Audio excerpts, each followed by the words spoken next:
camo trolling in Grow a Garden. That's right, I'm disguising myself as a fruit. My mission is to absolutely troll everyone in this game and steal their fruit. And this is me. I am this rainbow mutation box right next to the seed and the cell shop. And we're gonna see if anyone falls for it.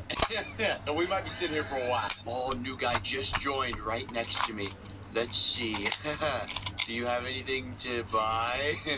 Or should I say, mutate? Stay still, unspeakable.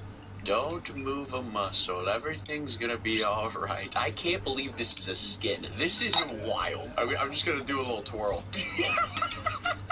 He's trying to mutate. It's already working. He's trying to give me. Imagine. Hold on. I'm gonna give it a. He said, "Nah." What do you mean, nah? Should I just walk away? How did you get that? Bro is so confused. He's trying to give me a pine cone. Oh! Accept. He just gave me a pine cone. Alright, I'm gonna run away. Ready?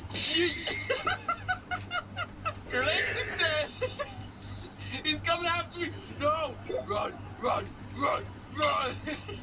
No, he's coming! Oh my gosh, he's chasing me with the crab! He's like, please, mutate my crab! What the flip is going on? Maybe I should be on this side instead, next to the pet mutations. I'm trying to sneak over, trying to slowly sneak over to the other side, but I think there's a player over there at the gear section. What if I just try to go behind him?